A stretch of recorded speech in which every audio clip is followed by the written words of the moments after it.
The sun was setting over Bellariva by the time I reached Carmen's cafe. From the outside, it looked as quiet as ever, but inside, I found Carmen cleaning like her life depended on it. Maria! Oh, don't mind all of this. If Helena finds one speck of dust in here, I'll never hear the end of it. Carmen seemed pleased to see me, but I sensed the fidgeting tension beneath each sweep of her mop. Trying to live up to the standards of someone like Helena seemed like an impossible task. I hope you didn't mind fixing the camera for her. She was furious when it broke. I really need this to go well. If she doesn't lend me the money, I don't know how long I can keep this place going. Carmen led me to a back room, where she'd laid out the components of what looked like a neon sign. I had this made when I first opened the cafe, but I'm hopeless with electronics.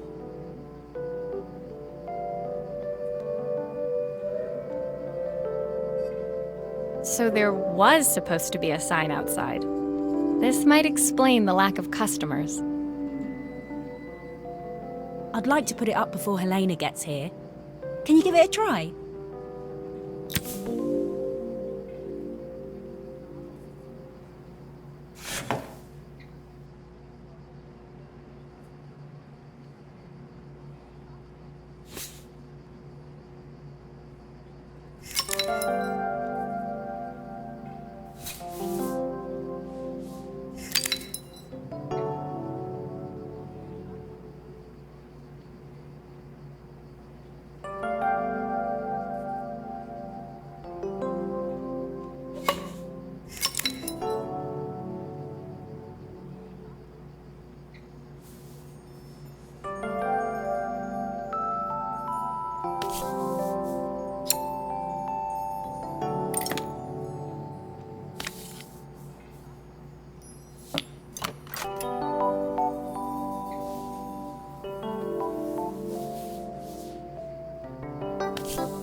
bit, flat.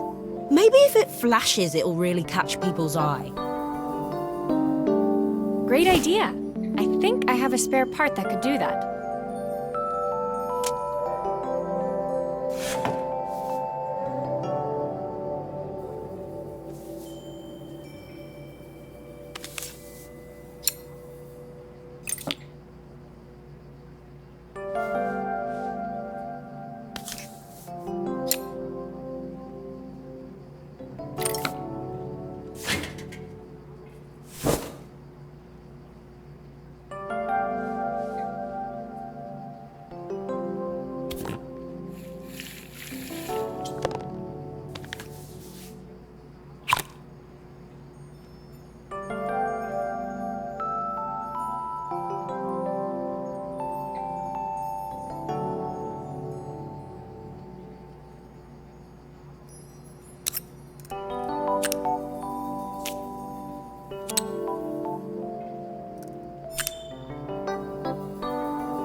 It still needs something else.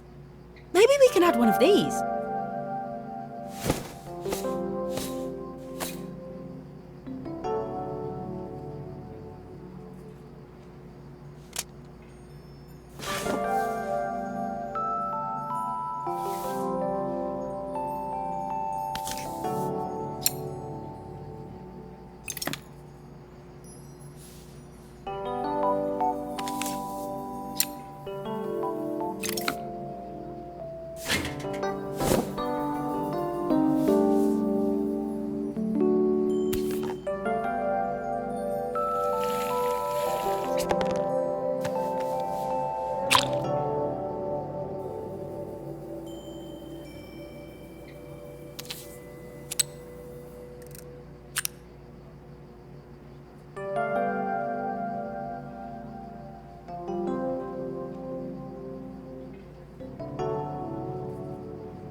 It works! I'll screw everything together again and you'll be set.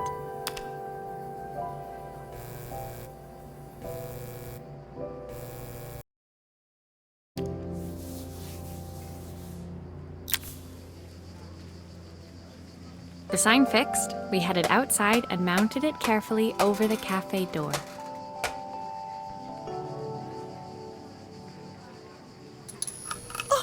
That's perfect, Maria. It looks just how I imagined it. When I had this sign made, it all seemed so simple. Oh, I can't believe I might have to give it all up. I hope I've done enough.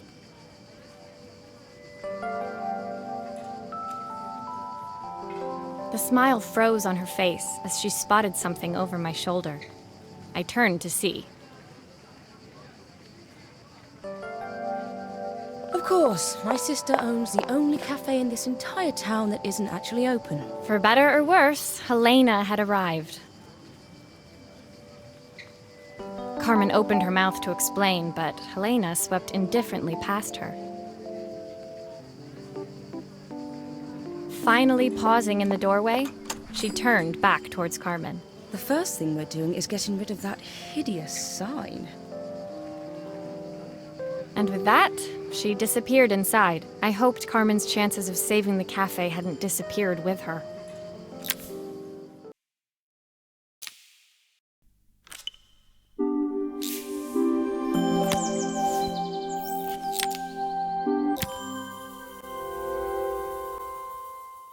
It was the day before the festival, and the whole town was busy getting ready. I had more work than I knew what to do with. When Joseph called with another job, I was craving the cool quiet of his and Izzy's seafront house. I'd barely reached their front door when I heard someone calling me. Psst, Maria, I need your help. Quickly, it's top secret. It was Izzy, peeking out from the side of the house. She beckoned for me to follow her. She led me through to a beautiful, unruly garden overflowing with flowers of every color. Nestled among them was a playhouse, its doorway almost completely obscured by a towering rose bush. You have to squeeze past it and breathe in real small, like this. Izzy took in a big gulp of air and crawled through the gap and into the playhouse. I hadn't planned on crawling in the dirt today, but the life of a repairwoman never did run smooth. On the table inside, there was an electronic toy. Not exactly the usual stock in my parents' antique shop. I had an accident. I didn't do it on purpose or anything, but it won't turn on anymore. Can you fix it for me?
Do grown-ups play games as well?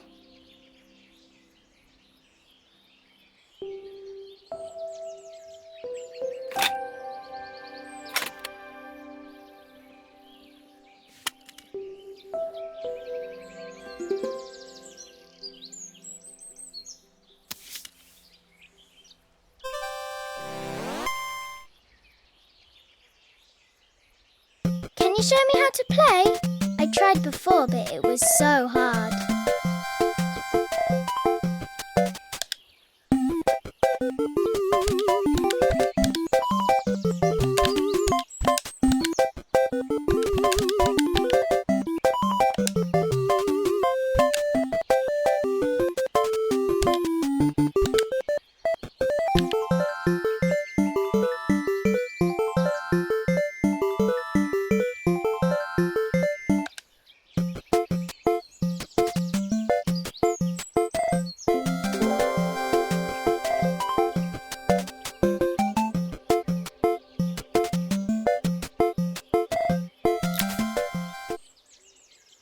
Her toy fixed, I watched Izzy retreat into its screen, taking refuge in a 3-inch world of her own. Well, I'd better head inside. Your dad is waiting for me. Please don't tell him about the game. He'll think I broke it on purpose. Why would he think that? Because, well, I kind of dropped it really hard at the wall. Izzy looked down, scuffing her shoes on the worn floor of the playhouse. My dad said I have to go to this stupid festival tomorrow and put on a stupid dress, and I don't want to. All he cares about is working. He never wants to see me unless it's for his job. I'm not going. He can't make me. With that, Izzy dove back through the rosebush and disappeared into the wilds of the garden. She was so young. She couldn't be expected to see that her dad was struggling too. It made me think, had I really tried hard enough to understand my parents' point of view?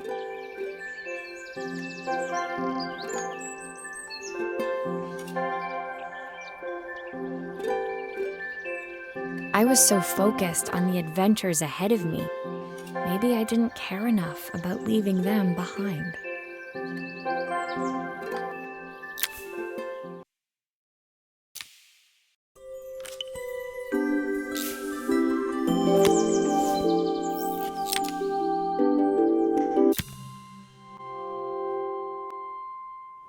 Leaving Izzy hiding in the garden, I walked around to the front of the house and rang the doorbell.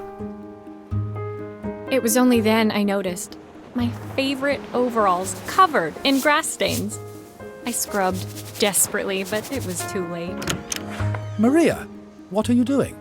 What happened to your clothes? I was, repairing a lawnmower. How unusual. Well, do come in. The job I've got for you is a little more delicate. Totally embarrassed, I walked into an orderly room filled with papers and ledgers. So this was his office.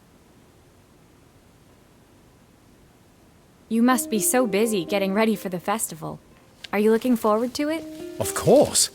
It's traditional for the mayor to judge food from every cafe and restaurant in town. I'll be declaring the best chef in Bellariva by this time tomorrow. Speaking of which... He unclipped the watch from his wrist and very carefully handed it to me. I'll have a tight schedule to follow, but my watch stopped working a while ago. Could you see if you can make it tick again?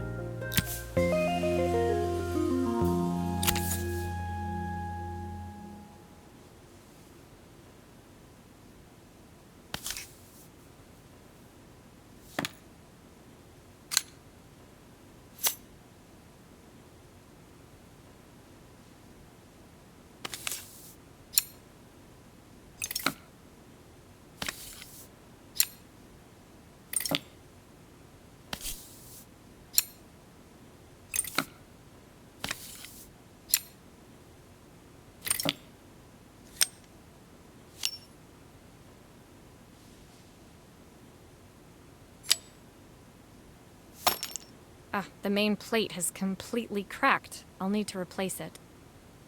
The cogs look good, though. If I'm careful, I can reuse those.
Are you sure it will all fit back together?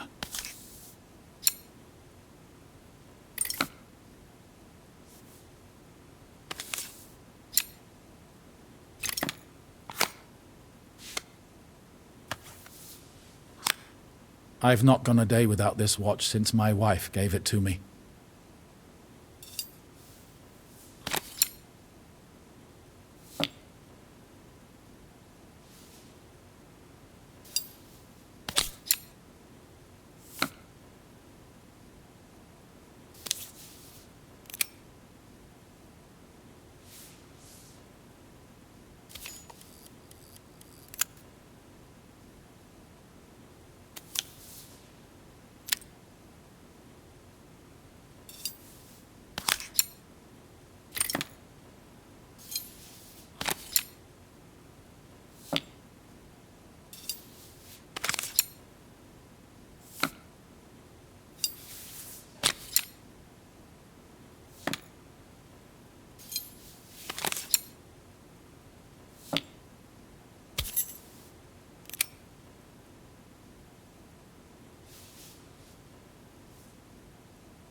looks like something is still missing.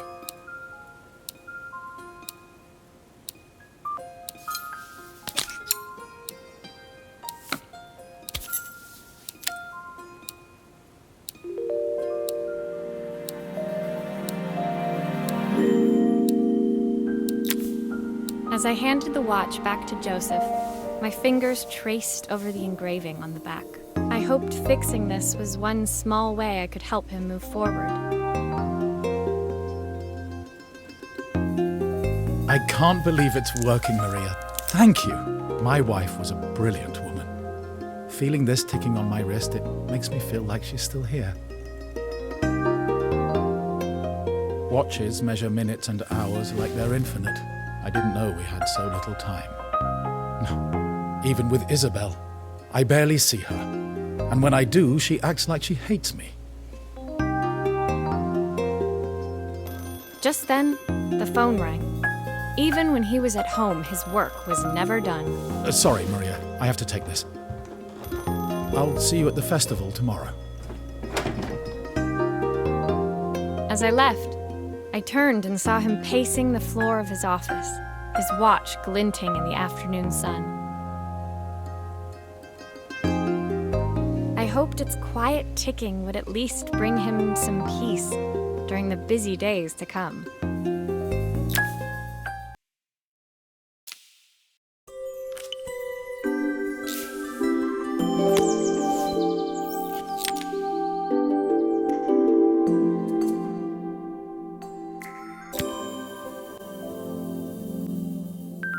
When my last job of the day brought me to Carmen's apartment, the door was opened by someone I didn't expect to see, Helena.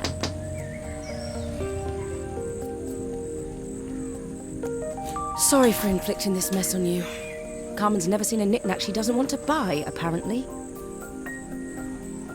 Carmen's apartment was a little chaotic, but totally charming.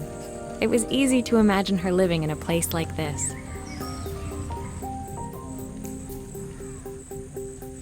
It definitely wasn't Helena's style. She seemed more upmarket than flea market. I wondered why she was even here. We're having a clear-out, or at least I am.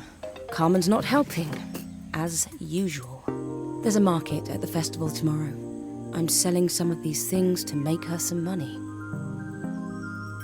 She says she has nothing when there's all this stuff right under her nose. Helena stepped delicately past the items on the floor and reached down to pick up one from the pile.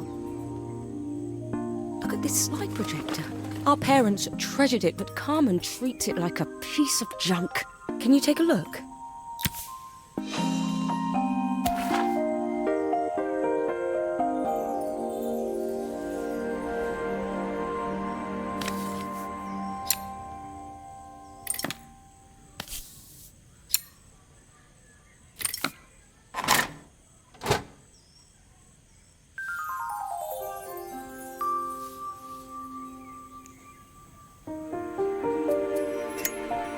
Light bulb is completely smashed. Okay, I'll need to redirect the light, the lens at the top for the projector to work.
Oh, typical. Carmen's even managed to get a slide stuck in here.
I was so excited when I moved to the city.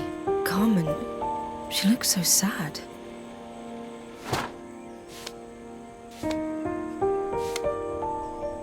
Here's the clicker you'll need to attach. God knows how Carmen broke that as well.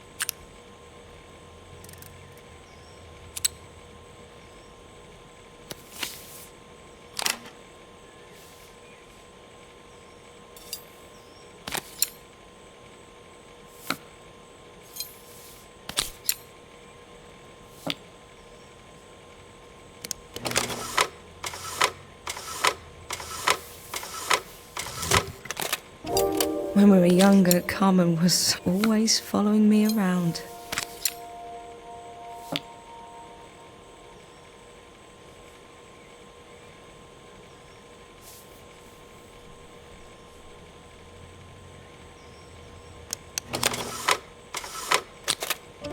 I suppose she looked up to me. A cool older sister.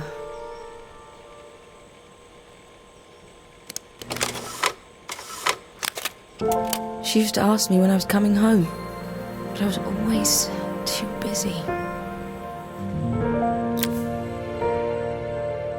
Helena was transfixed, staring at the two young sisters the projector had brought glaringly into focus.